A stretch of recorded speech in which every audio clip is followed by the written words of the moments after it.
Jurassic World. Ryan liked it more than Avengers. I apparently did not. You liked it more than Avengers. I liked it more than Avengers. They're both wall-to-wall special effects. Yeah. And you have nostalgia for Jurassic Park, so you have to like it. At the same time, I should have nostalgia for Avengers because I sit around and read comics all day. Yeah, but Avengers doesn't have that same thing that Jurassic Park has where you saw it when you were a kid. I saw Captain America on TV as a kid. I saw all these other characters on TV. Yeah, but it's a different interpretation. How? Because when you read a comic book, when you read a book of something, and then it comes to the screen, automatically you have an image of what it was supposed to be like in your head.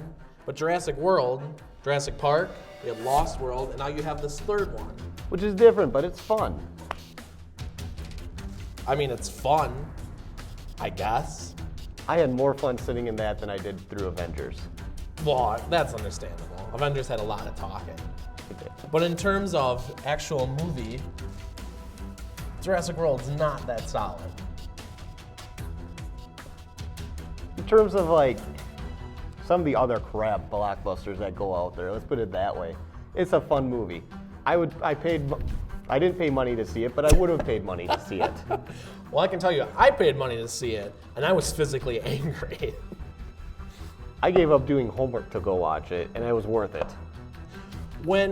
How do you explain there being, I would say there's one likable character in the entire movie. Which one, Blue the Raptor? Well, okay, the Raptor, and there's Chris Pratt. Everyone else in the movie is either a set piece or a kid, which the kids were absolutely, unbelievably unbearable to watch. It's like what my buddy said when he walked in. He said, "These kids deserve to die. I love this movie," he goes, "but I don't feel bad. I wouldn't have felt bad if these kids died." The ant. He liked the ant. But the ant didn't do anything other than cry a couple times.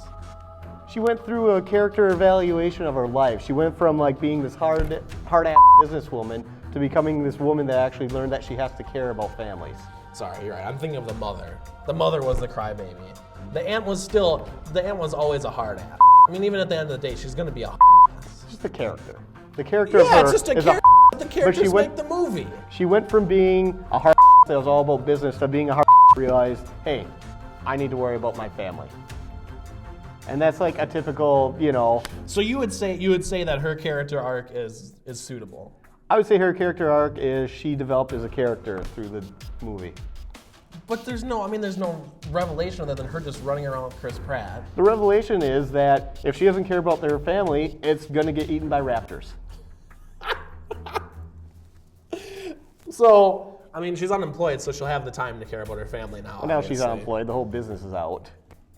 So, you have these two children who, one of the scenes that absolutely blew me away was when they were in the little trolley car, and this younger brother says to his older brother that his parents are getting a divorce because they got mail from a lawyer, and he says that he Googled it, and it was a divorce lawyer, and then he freaks out. And this is not, there's no resolution to this. This is brought up in passing at one point, just as a plot point to have the kids. It feels to me as if the story was devised that we have to make another Jurassic Park. This is what we want to have. We want to have excessive product placement, some sort of, I'm not sure if it's supposed to be a commentary on consumerism or how that happens where everything's either Verizon or Starbucks or Taco Bell or whatever it is. There's always a drink cup. There's everywhere. There's advertisements. It's like a Michael Bay movie. It's a commentary to say, hey, this is what the real world's like anyway. We're trying to make this park as real as we can make it. Go to the amusement park nowadays. It's an amusement park full of living dinosaurs, though. Yeah.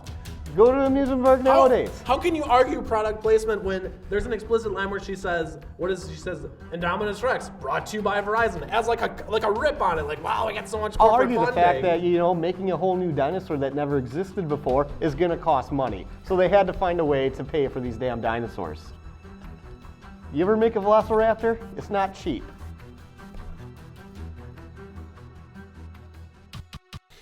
I suppose I'm skimming over it, especially when you have a dinosaur that's somehow magic, that's able to, through the course of the story, evolve to the point where it has tree frog DNA, it has lizard DNA, it has dog DNA, it has DNA for everything they're trying to do. And also, the raptors that go after them are pointless. There's one one raptor, Blue ends up being the only one worth anything. Well, the one that got killed, he ended up being a jerk. But the other three, they were all there too. They were fighting the Indominus Rex. They just got killed. Yeah, but they become cannon fodder for a plan that Vincent D'Onofrio's character. Can you explain to me what his grand master plan was with this whole thing? He was going to unleash the raptors and prove what a military asset they were? Yeah. Because he's just that much of a, I don't know, villain? We're gonna go That's with what being. He ends up being a at the end of the movie. He ends up being, well, I had everybody's best interest in mind, but too bad. He's a villain that's a throwback to like Shredder from the Teenage Mutant Ninja Turtles or any of those 1980s cartoons where the villain is a horrible villain. So you would say, is he the villain or is Indominus Rex the villain? I think Indominus Rex is a villain. It's man versus nature. He just happens to try and put his hand into it and he gets killed over it. But it doesn't.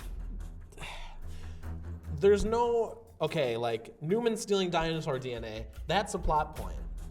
Vincent D'Onofrio wanting to release these raptors to fight another dinosaur does not feel like a plot point of any real gravity to me. Newman stealing dinosaur DNA is a sub point. It's not like the main character or the main thing. It sets everything off.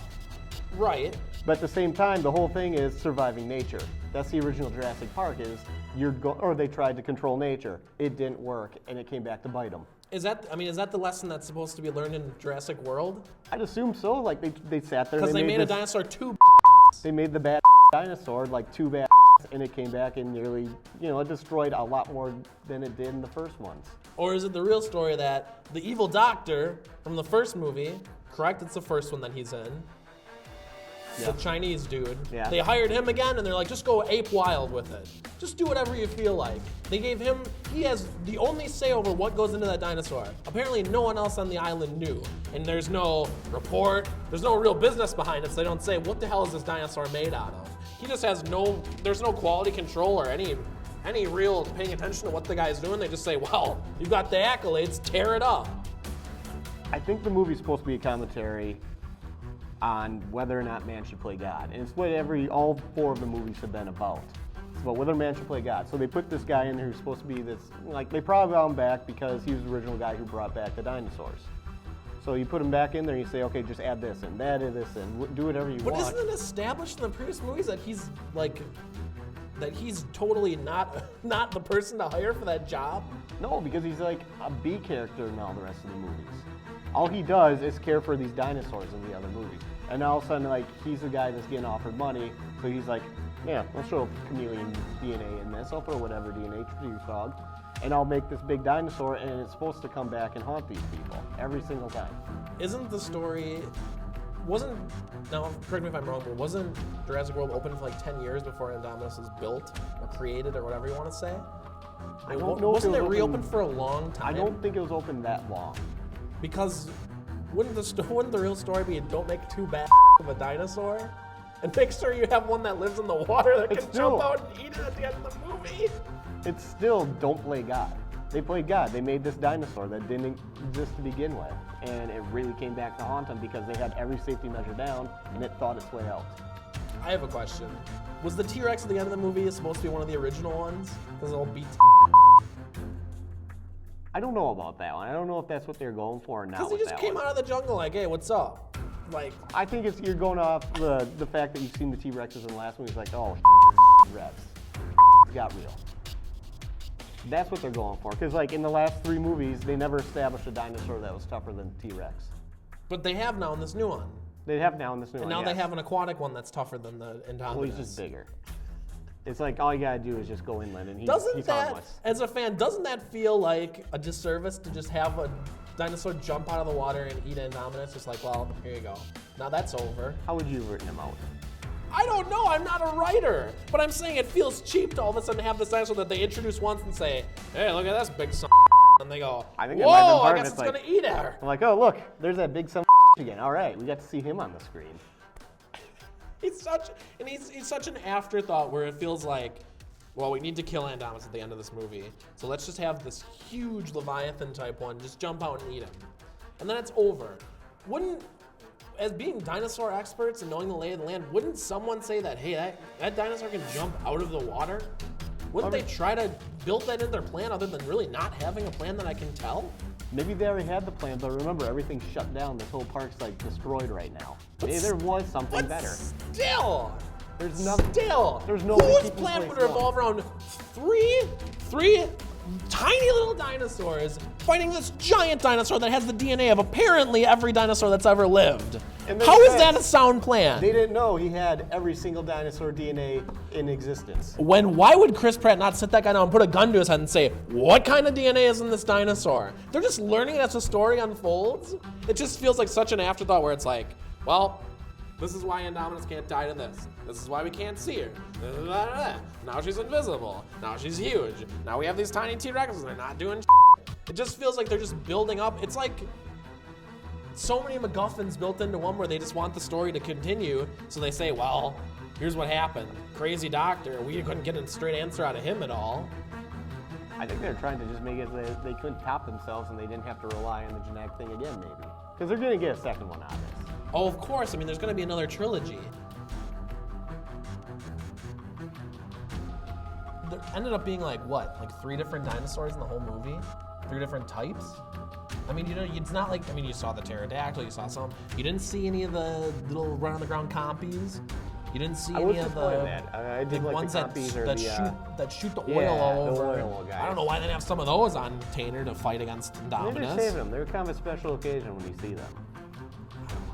It's a movie that clearly feels like they have multiple movies planned out. It feels like a movie that was made to make sequels, which is a big complaint from people, is that Hollywood's all sequels now. Yeah. And Spielberg takes an executive producer credit, and as far as I can tell, it has no writing credit, which makes me feel like he's totally hands off on the project, where he said, well, I trust you guys to take my Maybe vision. he signed the checks. Could it be he just signed the checks and says, don't screw up my thing, make me more money? I would like to think that he signed the checks. I mean, like, he's buddies with George Lucas. I can't imagine that he's that far away from George Lucas's thinking. He's just not that crazy like George So you Lucas. think that he's just like a hippie that, like, the next movie will have Ewoks in it, basically. Oh, he'll have raptors that have feathers. I was going to go It'll with be his ET. Ewok. All the raptors are going to have ETs riding them. They're going to, That's a put movie their that needs finger a out. sequel. They're going to put their fingers out and heal people as the raptors bite people as they run by, going, Why would they ride the raptors to heal the people as they bite them? And E.T. can heal that much? Well, the raptors want to fly, so, as they run over cliffs, Raptors just want to fly. raptors just want to fly. If they had flying raptors, I'd be back in the theater.